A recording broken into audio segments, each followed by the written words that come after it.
Imagine walking outside with no shoes, not for 5 minutes, not for an hour, but every single day of your life, over sharp rocks, hot sand, frozen ground, broken branches and thorns. For most of human history, there were no shoes. Your feet were your shoes, and for a long time, that worked. Early humans walked barefoot across Africa, and the skin on the bottom of their feet could become thick and tough. People who spent their entire lives barefoot were much better adapted to rough ground than most of us are today. But then humans started moving into new environments, including much colder regions, and suddenly bare feet became a serious problem. Imagine trying to walk across freezing ground while hunting. At first your toes become cold, then they start to hurt, then they become numb, and numb feet are dangerous. You can't properly feel where you're stepping, you can't run as effectively, and if your feet become badly damaged by the cold, you might not be able to walk at all. For a hunter-gatherer, that could be deadly. So at some point humans discovered a surprisingly simple solution: cover the feet. We don't know who invented the first shoe, and there was probably no single inventor. The first shoes also probably looked nothing like the shoes we wear today. Imagine an early human sitting beside a fire with a piece of animal hide. Humans already knew that animal skin could protect their bodies from cold and wind, so eventually someone may have realized that the same material could protect their feet. A piece of hide could be placed underneath the foot, the edges could be pulled upward, and strips of leather or plant fiber could be wrapped around it to hold everything together. No rubber sole, no modern shoelaces, no carefully designed left and right shoe, just animal skin wrapped around a human foot. But that incredibly simple idea could make a huge difference. Sharp stones were less dangerous, thorns were less likely to pierce the skin, snow didn't touch the foot directly, and humans could travel through environments that would have been much more difficult to cross barefoot. The problem is that finding the world's first shoe is almost impossible because shoes don't survive very well. A stone tool can remain in the ground for hundreds of thousands of years, but leather, grass, bark, and plant fibers eventually decay.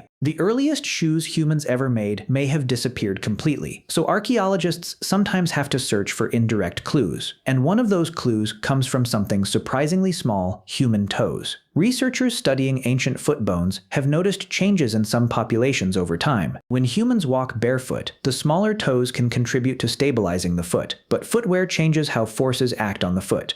Some researchers have suggested that changes seen in ancient toe bones could indicate the use of simple footwear tens of thousands of years ago. We still can't point to one exact moment and say this is when humans invented shoes, but the evidence suggests that footwear may be much older than the surviving shoes archaeologists have actually discovered. One of the most famous ancient shoes ever found was discovered in a cave in Armenia and dates back more than 5,000 years. Surprisingly, it already looked recognizably like a shoe. It was made from a single piece of leather that wrapped around the foot, with leather laces threaded through holes along the edges. Grass was also found inside it, possibly helping the shoe keep its shape, or providing insulation or comfort. Humans also developed other kinds of footwear. In warmer environments, people could make sandals from plant fibers. Instead of covering the entire foot, a sandal mainly protected the bottom of the foot from hot, sharp, or uncomfortable ground. This tells us something important about the history of shoes. There probably wasn't one single invention that suddenly spread everywhere. Different groups of humans could develop different solutions depending on where they lived. In a freezing environment, wrapping the foot in animal hide made sense. In a hot, rocky environment, a simple sandal could work better. In snowy regions, insulation became important. Humans were essentially creating protection between their bodies and environments they weren't naturally equipped to handle. Once footwear existed, it could help humans do much more than simply avoid hurting their feet. Protected feet could make long journeys easier, help hunters move through difficult terrain, allow groups to explore unfamiliar areas, and make survival in colder climates easier.